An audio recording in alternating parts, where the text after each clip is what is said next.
حبیب خدا گفتند ای بندگان عصر 21، ای کسانی که در این زمان شما حیات به سر میبرید، زبانهاتان از ملامت صحابه های من دور نگه دارید. اطراف اصحاب من هیچ وقت تحقیر و دشنام راه ندهید.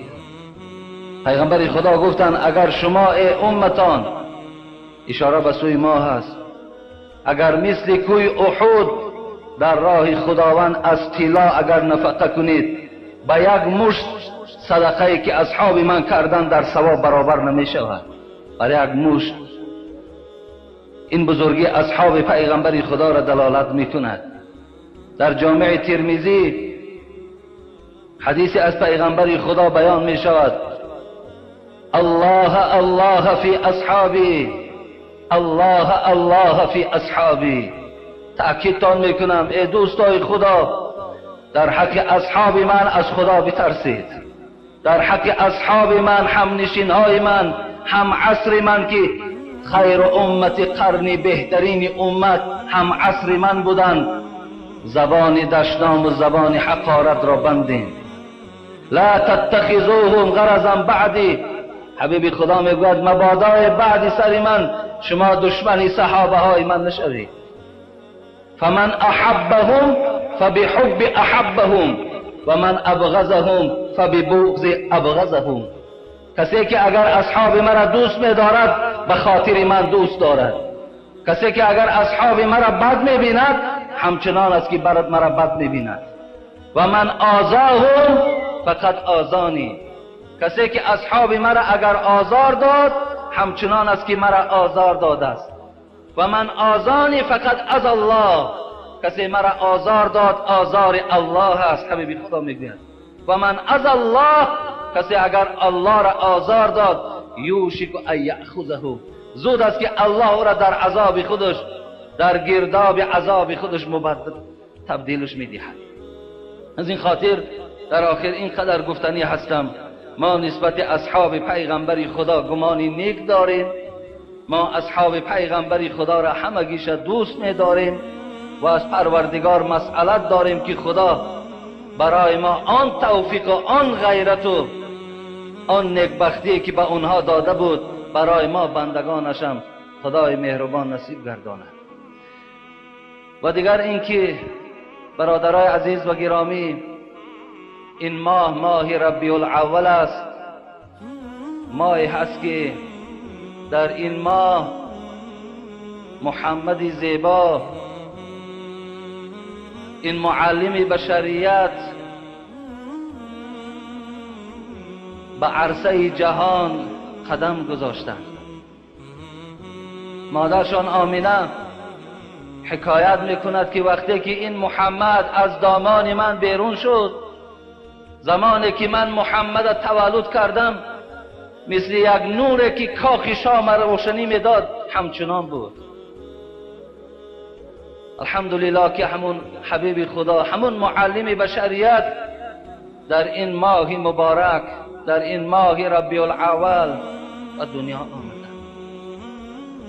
همه شما را به این ماه مولود پیغمبر خدا تبریک و تهنیت میگویم و از خداوند خواهان او هستم که خداوند این آن محبتی که حبیب خدا بر امتای خود داشت، آن دوستداری که حبیب خدا به امتانش داشت، اگرچه امروز ما نصف او را، ذره او را نسبت حبیب خدا شاید نداشته باشیم، خدایا محبت اون حضرت در دل ما باز هم جایگیر گرداند و ما را همیشه پایبند سنت های حبیبش گرداند. پیغمبری بود که خداوند در قرآن انا اعطیناک الکوثر، ای محمد صلی الله علیه و سلم، من برای تو کوثر را نصیب گردانیدم. حوضی که خیلی آبی خنک دارد، از شیرم سفیدتر است، از آب برف هم خنکتر است. حتی صاحبای تفسیر میگویند نوشیدن این آب از قیماق هم دیده ملایمتر است. خداوند این حوض کوثر، این آب کوثر برای امتان رسول اکرم صلی الله علیه و سلم نصیب کرد. پیغمبر را ما و شما امت هستیم که خدا در قرآن و رفعنا لک ذکرک میفرماید ای محمد آنچنان مرتبه و آنچنان بزرگی برای تو نصیب کردم که ذکر تو را در روی دنیا بلند گردانیدم. جبرائیل میگوید وقتی نزد حبیب خدا آمد و پرسید میدانی که و رفعنا لک ذکرک چی معنی دارد؟ گفت خدا داناست، نمیدانم چیست. گفت معناش این است که خدا میگوید نام حبیب محمد را همراه نام خودم قریب گردانیدم. هر جایی که نام من خوانده می شود در برابرش نام حبیب من محمد گرفته می شود. این معنای و رفعنا لک ذکرک. ببین ما اذان میدهیم اشهد ان لا اله الا الله و اشهد ان محمدا عبده و رسوله. لا اله الا الله محمد رسول الله. نام الله گرفته می شود، در پهلوش نام محمد صلی الله علیه و سلم گرفته می شود. حضرت سعدی می گوید نمیدانم کدامین سخن گویمت که بالاتری از آن چی گویمت. نمیدانم در وصف تو چگونه غزل ایجاد کنم، چگونه مناجات بیان کنم، زیرا هر چیزی که میگویم ای محمد تو از او بالا هستی. پیغمبر را ما و شما امت هستیم که حبیب خدا گفتند روز قیامت تمام اهل جنتی ها 120 صف می شوند. 20 صفا 120 صف اهل جنت در روز قیامت می شود. عدد صف ها را خدا داناست چه مقدار است. 80 من هذه الامه. حبیب خدا گفت بزرگی من بینن ای امتان من که 80 صف همین 120 از امت من در روز قیامت است. 80 صف همین اهل جنتی ها از امت رسول اکرم است. انا همون شخص، انا همون معلم بشریت الحمدلله که در این ماه به دنیا آمده است. هر کدام تو می توانین که در نزد زن خود، فرزند خود، در خاندان خود برای پیشواز مولود پیغمبر خدا، برای این انسان با سعادت فرزندا را جمع کنین، یک پیاله چای کنین، از حیات پیغمبر خدا برای فرزنداتان رسانین تا که شناسن که این محمد که امروز مردم برای او آب چشم میریزد این محمد کیست و فرزندا شناس کنید. خدا رحمت کند جلال الدین سیوطی را که حضرت چه عالم بزرگی بود، ثقه در حدیث بودند، محقق بودند، مفسر بودند. از ابن حجر عسقلانی خدا رحمتشان کند صاحب شرح صحیح بخاری فتح الباری حکایه میکند که ابن حجر عسقلانی گفتند جشن مولود پیغمبر خدا را من از حدیث های صحیح بخاری و مسلم استخراج کردم. گفتند چگونه؟ گفتند وقتی پیغمبر خدا مدینه آمدن، این حدیث در بخاری و در مسلم روایت می شود، وقتی به مدینه آمدن حبیب خدا یهودی ها را دید که روزدار هستند. گفت برای چی شما روزه دارین؟ 10 ماه محرم بود. گفت امروز روز هست که حضرت موسی بالای فرعون غلبه کرد، خداوند فرعون همراه قومش هلاک کرد و موسی را نجات داد. ما برای خاطر این روز خوب، این روز نیک، امروز را روزه گرفتیم. حبیب خدا میگه وقتی این سخن از یهودی ها شنید گفت آگاه باشید ای امتان من بر موسی از این قومش دیدن نزدیکتر هستم. منم امروز را برای شما روز روزه اعلان میکنم. شما هم گو روز 10 ماه محرم روزه گیرید به خاطر برادر ما موسی در این روز فتح و ظفر از جانب خدا دید و اگر سال دیگر زنده باشم 9 ماه محرم هم روزه میگیرم. ابن حجر عسقلانی میگوید وقتی که برای یک روز فتح موسی مردم اون روزه که گرفت، ما چگونه برای روز ولادت حبیب خدا جشن نگیریم؟ روزی که پیغمبر خدا به این عرصه دنیا قدم زد، شخصی که خداوند یا ایها النبی ان ارسلناک شاهدا و مبشرا و نذیرا و داعیا الی الله باذنه و سراجا منیرا. ببین این ندای کرامت در سوره احزاب پروردگار به حبیبش چی میگوید؟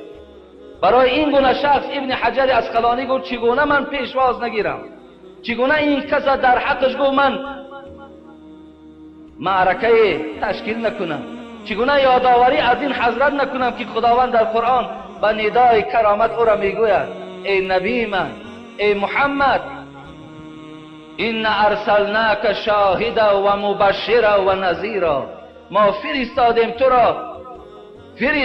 تو را به سوی این بندگان شاهد، مبشر، نذیر. شاهد فرستادیم برای تو تا که در روز قیامت تکذیب و تصدیق امت تو شاهد باشی. ما تو را مبشر روان کردیم، بندگان مرا بشارت به جنت ده که خداوند برای اینها جنتی که پر از ناز و نعمت است آماده کرده است، منتظر ما بندگان است کدام ساعت خدا جان ما را قبض میکند و ما وارد او جنتی جاویدانی شویم. خدا گفت با او بندگان من خبر دی. و نذیرا، ای محمد ما تو را نذیر فرستادیم، نذیر ترساننده از عقوبت پروردگار و بندگان من برسان که اگر از اطاعت خداوند روی گردانن عذاب پروردگار بسیار سخت است. برای اونها بگو در دوام و داعیا الی الله باذنه، تو به فرمان پروردگارت بندگان مرا به سوی من دعوت بنما. در آخر چی گفت الله نسبت محمد؟ و سراجا منیرا، ای محمد تو چراغی هستی که اصلا خاموش نمیشوی. منیر اینجا تاکید است، چراغی که تا روز قیامت خاموش نمیشود. ببین چقدر دشمن ها رسول اکرم صلی الله علیه و سلم پیدا کرد. امشب اگر شما برنامه یورانیوس تماشا کرده باشید، من تماشا کردم، همون ژورنالیستی نیدرلندی که نسبت پیغمبر خدا کاریکاتوره ها کرده بود، یک کینای دیگه هم نسبت همین قرآن نسبت رسول اکرم ترتیب داد که بسیار یک کینای خیلی بدبختانه بوده است. سرورای همون دولت به خلاصه آمدن که نشان ندید که نفرت مسلمانان نسبت دولت ما زیاد می شود. این گونه بدبختا تا روز قیامت نسبت حبیب خدا دشمنی میکنند، لیکن الله از بالا خبر داد ای محمد تو پروا نکن اگر تمام دنیا نسبت تو بدبینی دارن و سراجا منیرا، تو چراغی هستی که اصلا خاموش نمیشوی. چراغ احمدی را حق بیافروخت، کسی پوف کرد ریشی خیش را سوخت. کسی مقابل محمد مبارزه میبرد، کسی محمد بد میبیند، کسی این کتاب برای تربیه بشریت کاریکاتور میکند و خود شرمنده میشود.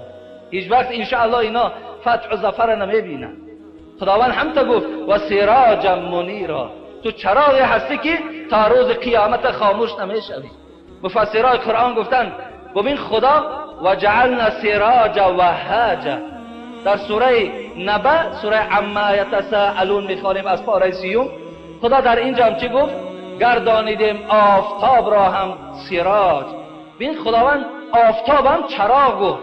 مفسرها میگن اگر آفتاب چراغ آسمان باشد، محمد چراغ زمین است. اگر آفتاب چراغ دنیا باشد، محمد چراغ دین است. اگر آفتاب چراغ آب و گل و درخت و زمین باشد، محمد چراغ دل و جان است. اگر به طلوع این آفتاب مفسرای قرآن میگویند دنیا روشن شود، با آمدن محمد کفر و ضلالت و جهالت از روی دنیا همش خاموش شده.